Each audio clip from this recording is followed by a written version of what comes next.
All right, ladies and gentlemen, boys and girls, Lost Empire is a 1984 film. Mr. Michael Klink, Dr. Alan Barris, Michael Vanderpool here to discuss this film. This has a lot of amazing stuff going on in it. And the one thing I'm going to want to talk about is Mr. Jim Wynorski, the director of this film, because there's some really cool stuff in there with regards to Mr. Wynorski, who has made over 150 B movies in his illustrious career. So, whether we like it or not, he is one of the muses of this podcast. It would be him, Roger Corman, and then whatever the hell we call Starcrash. Yeah, and Starcrash is the reason why we're here, because we watched Starcrash. This showed up in our list. So, can you guys guess why this movie came up in a list of sci-fi movies? It's still a sci-fi movie, and there's a connection we're going to get to later on, a little fella named Fu Manchu.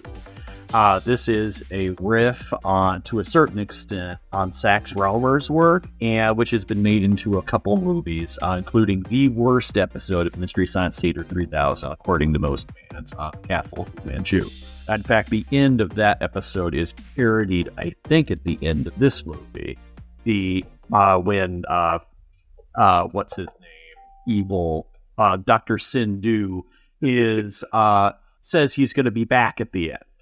That's the end of Castle of Fu Manchu. And of course, our heroine questioning that. And then that's where I was looking at the end of this film is when I Googled The Lost Empire 2 and all the Disney stuff started coming up. I'm like, oh, I was worried if there was actually a sequel. There is. The Disney sequel. Does it play pretty much direct? Like, you can walk over one to the other? I don't know. Yeah, and it's interesting because, because of Starcrash, the science fiction film, Corman, cheap, blah, blah, blah, all this stuff plays into here. But the interesting thing in Popatopolis, which is a documentary about Wynorski specifically, Wynorski states he thought that this might be his only chance to make a movie as a director. So he put everything that he thought was cool into it. That's why it mixes multiple genres. You've got ninjas, cowboys, Indians, laser beams, Chinese stars, and then obviously Jim's favorite two things. So we'll get to those later. Whether or not, well, I guess why this movie was made.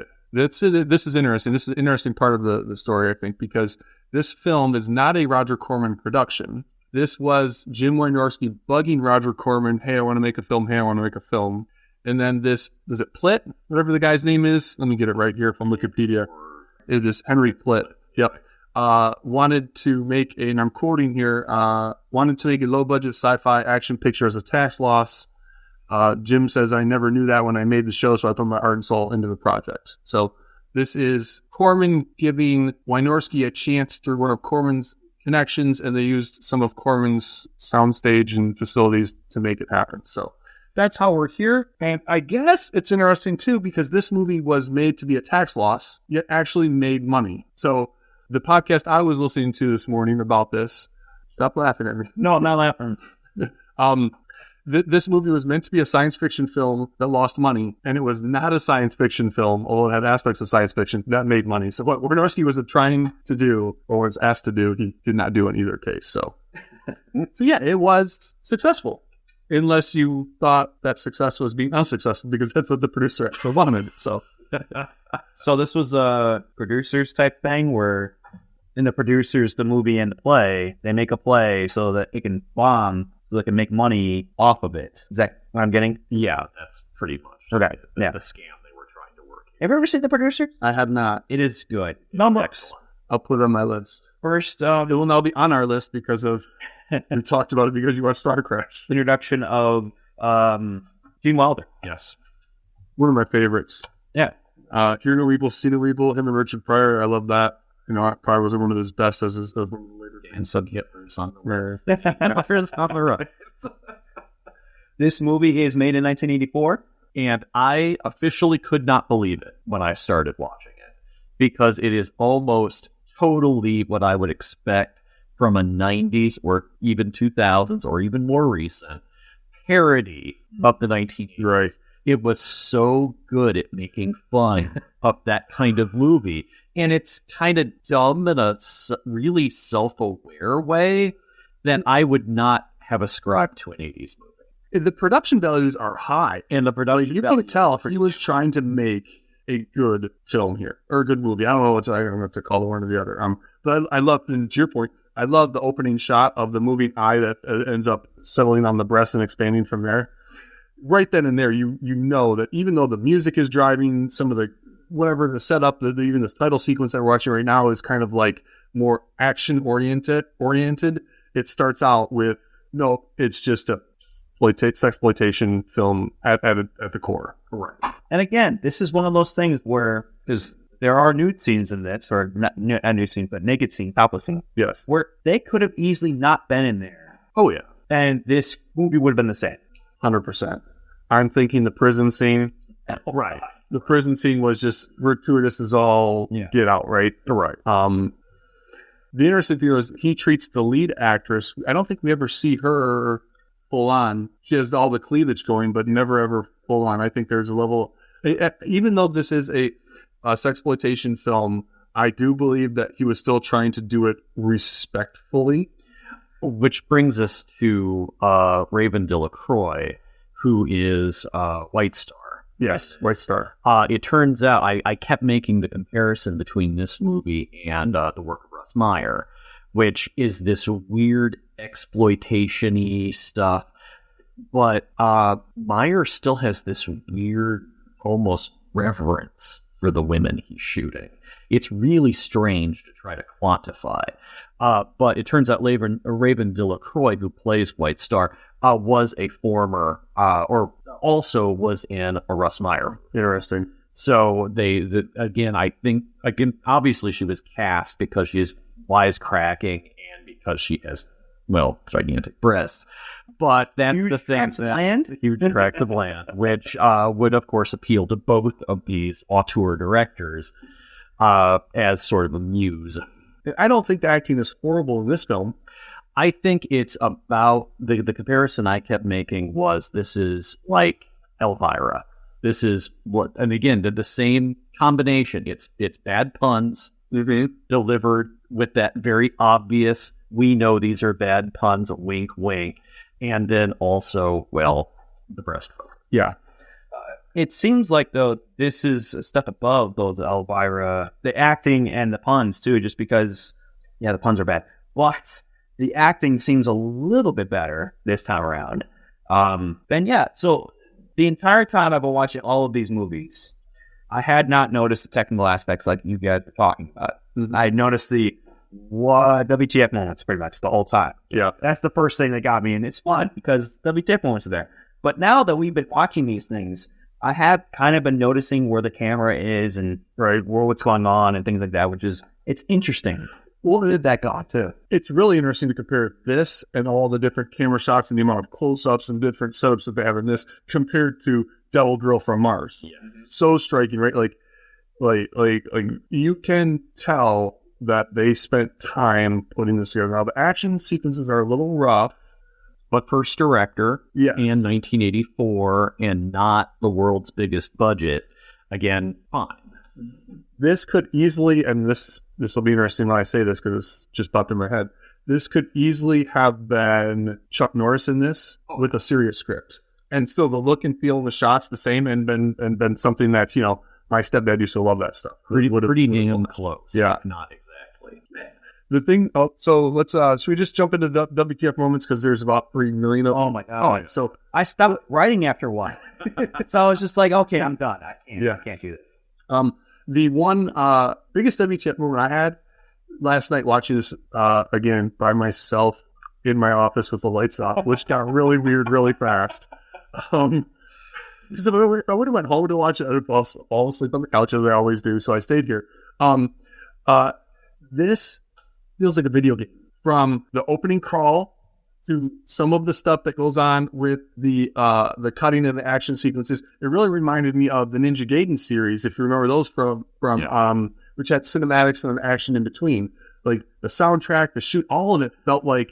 So this idea of us making a video game about Greatest American Hero, we're gonna make a video game of this, an 8-bit version of this. That'd be amazing. It's like perfect. Could have been more with an actual tournament or whatever it was that they were entering instead of just training. But yeah, I think there was only one fight in the actual tournament. Yeah. It's like they forgot about the tournament. Like, what? Oh, yeah, that's right. Let's have a fight. The third act is almost, or is it the second act, whatever it is, it's like one big training on top. Yeah. Yes. Yeah. And lit jumping jacks.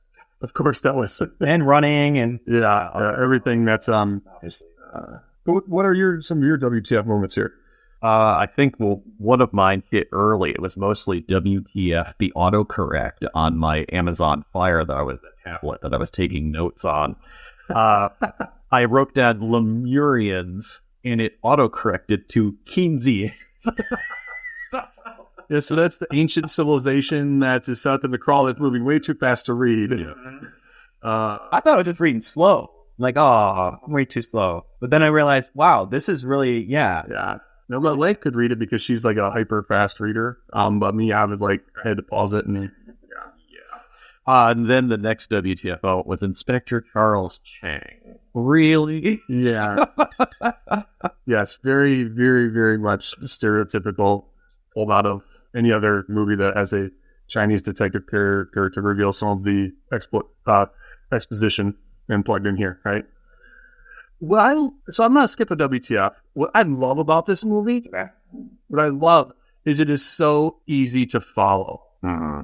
Even though I think the plot is a little silly, to say the least, like this robbery happened, and then it is because this missing eyepiece, the matching set of the other part of this jewel thing is missing. We have to find that.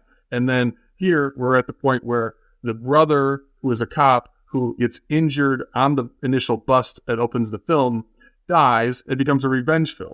Then we learn more about what's the requirement of having three females to infiltrate the boss, and then it becomes, no, we now have to go back. Like, it is so 1, 2, 3, 4, To recruit the other people. Yeah. The team, which is a big thing in a lot of martial arts style. Yep.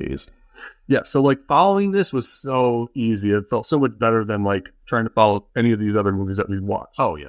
It felt a bit odd to have the opening scene be that shootouts and then have the main character, cop lady, go to that hostage situation for school, which I got a quote from that anyway. And then after that, she runs into the FBI agent, which then she sleeps with, and then it's the next day. So are we supposed to know that the robbery happened at night, and then the next day she stopped the hot? It just seemed out of order, right? Like editing wise. If those two scenes were flipped, I think that would help a lot. But that was my only real big like editing problem, right overall that I noticed. But for the school scene, one of those bad puns. If you're gonna come to school, you better learn how to count.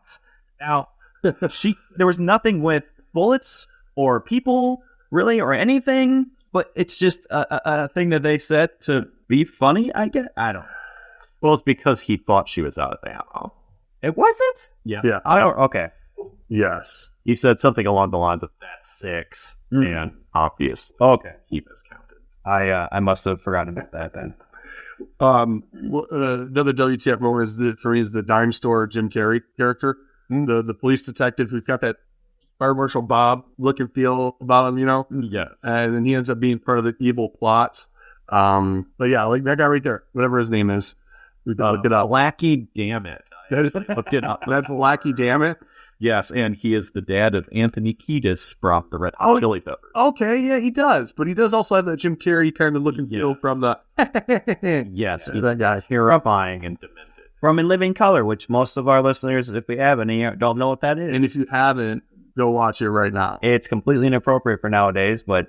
What is it? This is like that's the most interesting thing, right? Is that like all this stuff that we watched, less than 50 years ago, 40 years ago? This came out 35 years ago, thank you very much. Yeah, it's just like so blatantly like, I don't know, stuff like this gets made today, but I don't know how, I don't know. Well, I think that's the thing with Wynorski though. Like, so obviously this Me Too thing that's happening is an issue, and a producer getting a female to come to his room for a part is unethical as all get out. Yes. Behind closed doors especially. And even in out of closed doors, especially. But what I love about Wynorski, I think, right, he gets respect, is he's so blatant and honest about everything that he's doing. He's not trying to like, hide the fact that he's looking for beautiful women who will go topless and potentially date him in his films. Like, he's so upfront and honest about who he is. He has a level of authenticity that, is it integrity? I don't know, but he's not trying to fool anybody. At least it's in the open. Yeah. That's helpful. Yeah. At least it is transparent. So I was watching Popatopolis this morning, which is that documentary about how he went to make a film in 3 days, but then covers kind of his whole career. And he's going through his house where he's got posters for all of his movies, and he talks about one of the stars. Yeah, I hate her. Like, just so blatantly, like, it's awesome. There's just a level of honesty about him that I can respect, which came through. I actually talked to him on the phone. I almost went to work for Wynorski because when I found out that he was making a movie in 3 days, and I was at the time writing and working on the script for at least 2 or 3 things that I was writing, and I knew they were going to have to be low budget. I wanted to go see what he was doing to figure out how, like, what could I steal from him to actually make this happen. It didn't ever pan out, but we had a decent conversation, and he's like, what you see in the film is exactly how he is all the time. It was awesome. My life could have been vastly different. Oh my, yeah. I will say that. So other WTF moments that I have, oh my goodness, they're all over, right? Tessier's eyebrows? Yeah. Robert Tessier plays the again, his eyebrows are different in every single scene. Yep, and always weird and feathery and strange. And then, like, one of the women even mentioned, maybe he waxed his eyebrows or something. The next scene, they're off. And then the scene after that, they're back on. Right. And I was like, wait, what? And so is that the same guy from Starcrash? Thor from Starcrash? Yes, that is Thor from Starcrash. So there's another connection. And God in who knows how many other B movies that Tessier's been in. He's in a lot. Sleeping in full makeup. Yeah. Writer's coming up, right? Man. And isn't that hilarious? Like, if we look at the lead female, and what I would argue is the lead male, whatever his name is, mustache guy. Rick. Awesome mustache guy. Like, what people thought was sexy in the 80s and how much vastly different that is now. Like, that period stands alone in history, right? Of, like, this overly glammy, processed visual. Yes. Yeah. So, another WTF moment. Pretty much, okay, so the entire prison scene, because there's an inmate who has a bondage costume on underneath her clothing. Yeah. And then she has a whip, which is considered a weapon. Why does this inmate have a weapon? And then they're fighting for reasons. And then, a better movie than this would have been the story of how our lead person from the prison was put in prison. She stole a crane, picked up a 2-car garage, and dropped it on a police station. That would be awesome to see. I want to see that. Well, so it's that like the Kessel Run that we actually probably. Yeah, probably, because that Kessel Run did not work out very well. But there was that, and then the entire scene of the entry for the tournament was them telling him, hey, we want to enter. He said, no, you can't. We already have everything booked. And then they tried to intimidate him. Then they somehow did. And then they hit the desk and it broke apart. He was scared, and it was really, really weird, awkward, and it looked like it was tacked on. Yeah. But that's more martial arts movie riffing, too. A little bit, yeah. But that just seems very much not... Yeah. The whole third act of this movie is just, like, weird. Because it seems like it's going to be like a Bruce Lee-ish thing. Or Mortal Kombat-y, right? And it's not. It's a gorilla. It's a kind of gorilla suit. And laser beams. So about that, and IMDb the trivia, the gorilla wasn't in the script. When the makeup artist Steve Neal arrived on the set with the gorilla suit in the trunk of his car, Jim Wynorski asked Neal to put on the suit so he could portray a gorilla in the movie. Like, that's just crazy. The gorilla that later gets kicked in the genitalia by White Star. Just so clear that established. Speaking of which, White Star, the Native American lady, I just wrote down racist Indian portrayal as racist just because, oh my God. Like, she goes Kiwashabi a couple times, and then, something about Tonto. Multiple Tonto jokes or multiple Lone Ranger jokes. Yeah. Multiple, let's see. There's just a lot of just Native American puns all over this thing. And it's one of those situations where, again, you would not make a movie with as much casual Native American racism or casual anti-Asian racism in it as you could back in 1984, where generally, as long as you didn't mean it, you were okay. Right. As long as you weren't actually, like, denigrating a group directly, it was all right, because, hey... And also, comedy was different. Comedy was different. Like, comedy, you could get away with anything, and that's obviously changing a little bit today, or more than a little bit today. Oh, geez, what are the else? The jumping jacks. Oh, what is it with... Well, my first... The honest to goodness first WTF moment I've had watching all of these movies, right? Like, sometimes I'm watching them, I'm like, that's stupid. What's going on here? But the first head-shaking WTF moment was when our lead female, can't remember her name, I apologize, goes into the shop at the beginning, and she's walking around with her gun, and she's facing one direction, and is startled, and instead of turning with her face to the camera 30 degrees to identify who's watching her, she turns fully all the way around back like it's a Prel commercial to get back there. And that was, I messaged right away, I'm like, holy cow, I had my first real legitimate moment here, because, like, there is no logical reason for that other than Wynorski wanted to see a hair flip. Right. Oh, that makes sense. Okay. Yeah. Because we talked about, is it shot in the, below the waist too? Yeah. Or anything Because we thought maybe it was supposed to show the rear end, but it ended up, and it was cropped as a mid shot. So, like, yeah, it was all about the hair. All about the hair flip. Which is crazy. So one of my other problems with this entire movie is, if you're going to have a movie set in current time, in current society that we have, you can't make up your own rules for that.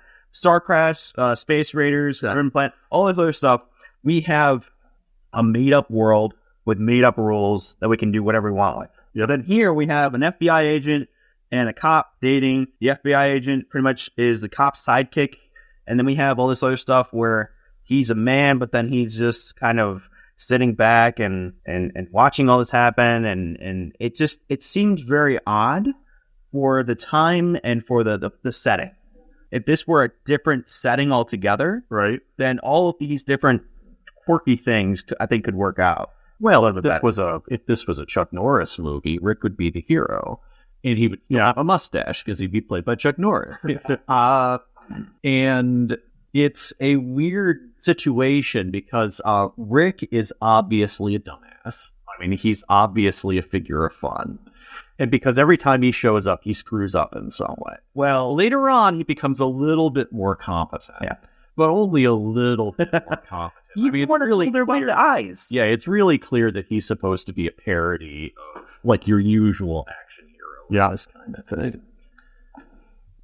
White Star.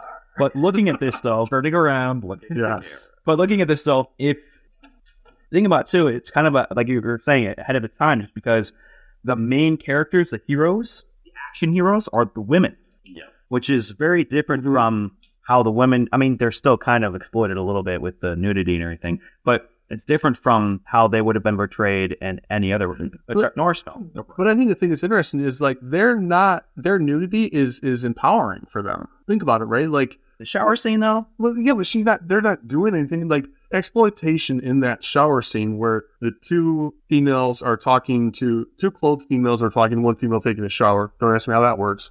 But exploitative would have been if she would have been washing herself or doing something around that area. She's not touching herself in it's not sexual in any way, right? Okay. Even the love scene at the beginning where it's shot over her shoulders, revealing her naked back, that could have been shot in a much more exploitative way, right? Yeah. So it's even the prison blood pit fighting scene could have been a lot more than it was. I think he had a respect for his female actors here. He was trying to do something legitimate with this film. And I think over the years of him doing things, that kind of evolved, as we're seeing the crotch grabbing scene. And the prison fight in particular reminds me of the beginning of Faster Pussycat Kill Kill, which is, of course, one of Russ Meyer's movies, probably his best known one.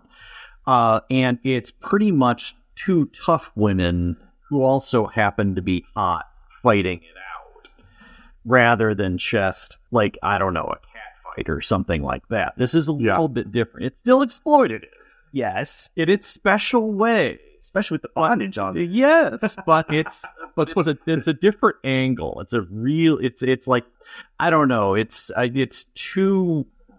It's like, I don't know. It's the same element in, I don't know, attraction to giantess fantasies or something like that, or the art of our crow. I mean, it's dominant women slugging it out and still being kind of objectified at the same time. It's interesting. Yeah, they're being an exploitation film, but I don't think it's gratuitous. What is it? It kind of is. Yeah. It's a mud pit. Yeah. And they make sure they have to roll in there. Yeah, the prison scene is by far the full bondage outfit under which she's in the courses to start fighting, and then midway through the fight, she gets off of the person she's trying to take it off and goes business with taking up the courses. Yeah, and I think this movie actually with that scene is the one that puts it over the edge. Without that scene, I think it still is. I mean, it's still obviously chestacular. But that scene was, which we're about to come up on, as this plays in the background. Just from the very beginning, though, like this is so obviously over the top. There is no prison like sexy women. Like this is so ridiculous over that. It's almost like this is a reset to that opening shot of the peephole, right? Because that kind of eyeball or moving in is like peeping, trying to see something, like announcing, "Hey, this is a don't think this is too serious. It's not. This is another reset of that. Hey, don't get too serious because it's not." And this is kind of a parody of Roger Corman, too, because Corman directed some women in prison movies, either directed or produced. I can't remember which. Like women convicts show up in one of even his older stuff. Swamp Diamonds, if I remember right, it's one of his movies that they did on MST3K that has women convicts. Mm-hmm. They're not quite dressed like this. But there's a lot of, again, this is kind of riffing on Corman himself. And, of course, the women in prison genre had been pretty well established by this point.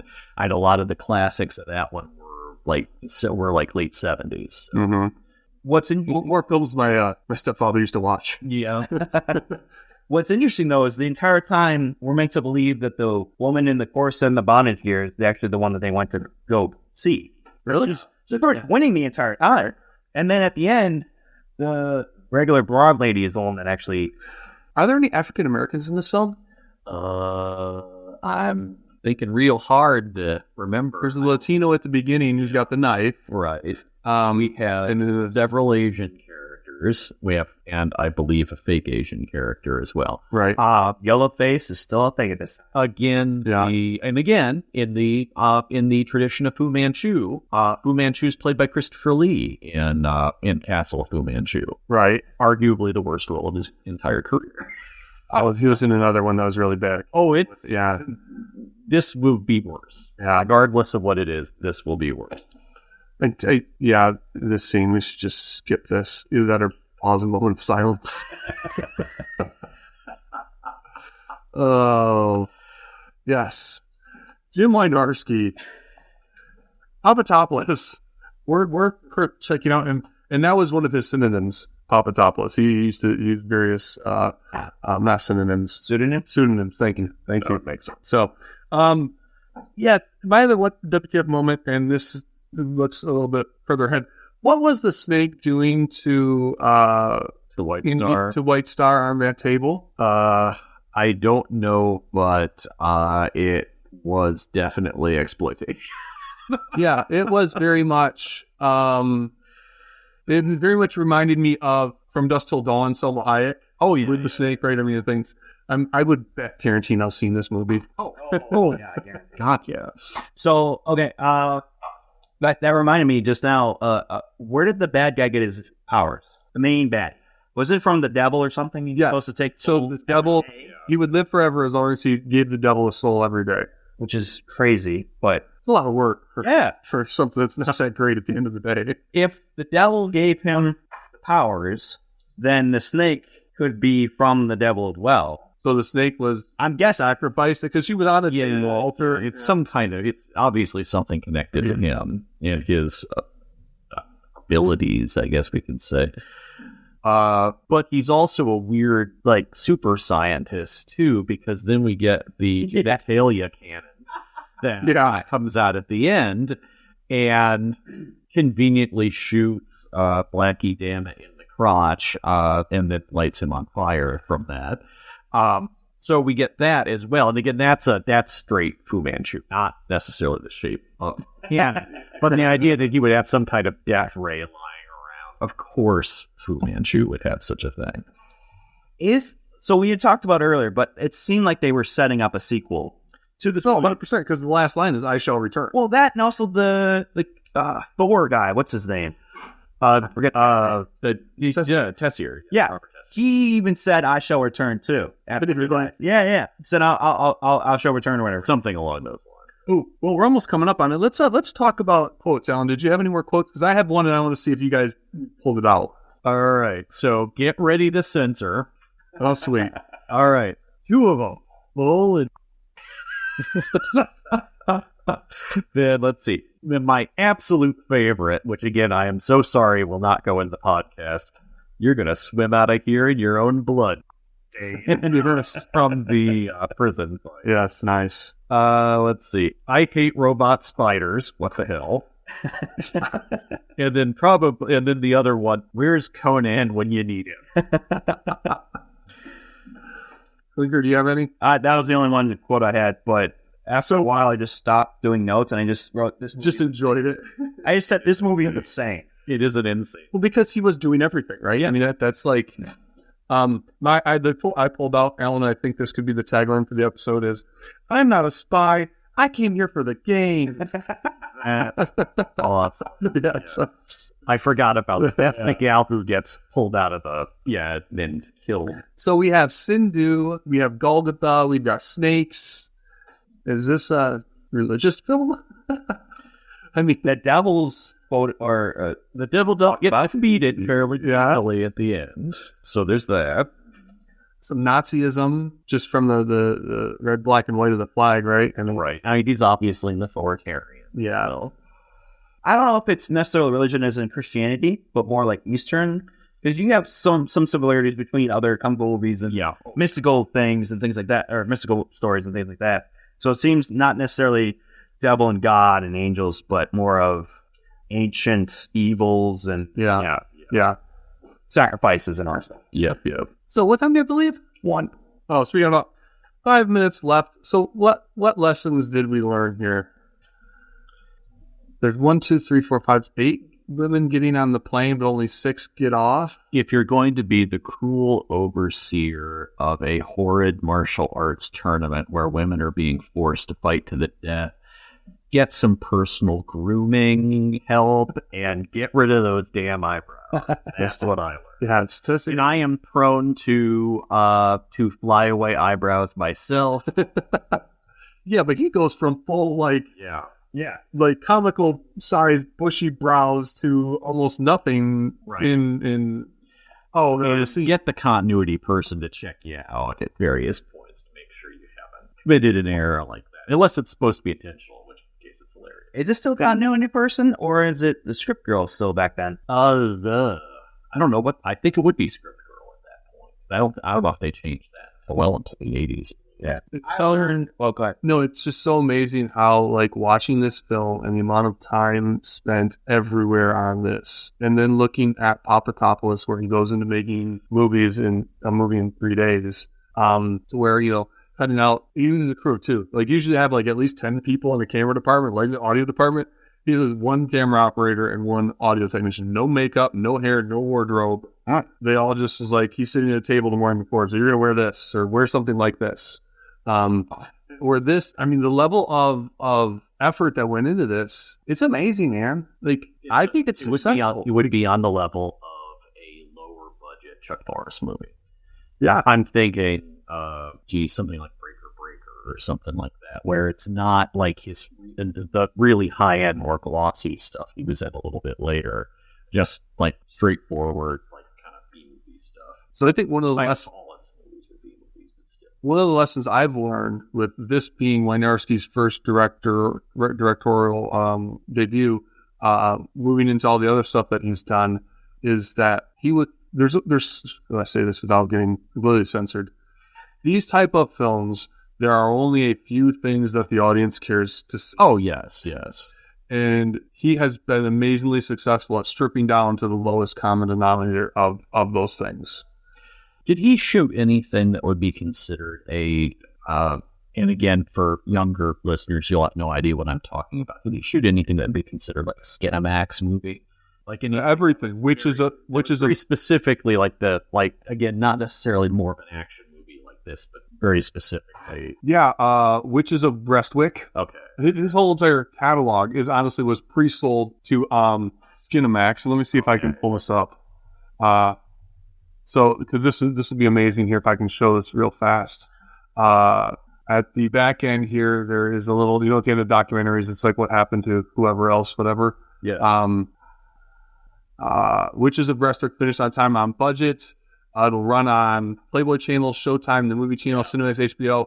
And look at this distribution list. America, Canada, Great Britain, Poland, Hungary, Japan, Australia, and South Africa. Wow. So, now, I am going to say this, and I think this is important. It's a little disingenuous to say this movie was made in 3 days, because it was shot in 3 days. Not the editing. Or in the pre-production. I think that's one of the things, like, people freak out on in video. We're like, how'd you spend $1 million? Well, there's people typically working full-time jobs for months before you start shooting. And that's where a lot of the money goes as well in the pre-production.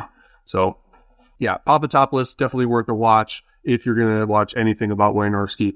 I just love his unapologetic approach to who he is and what he's doing. It's kind of refreshing, right? And I will go on record as saying Lost Empire, other than maybe Starcrash the first time I watched it, and then kind of lost some of its charm. I watched it again. Yeah. I would say The Lost Empire actually stood up to a second viewing. I actually did enjoy it the second time around. Right. And it's probably the first movie we've talked about here that I think is genuinely enjoyable. That I would watch again and go, wow, that's a fun movie. And yeah, it's got a pile of problems. Yeah. But again, it's not pretending to be anything other than what it is with how he shoots things. I mean, the music is so intense and insane, and the shooting, the color grading, everything looks really, really good.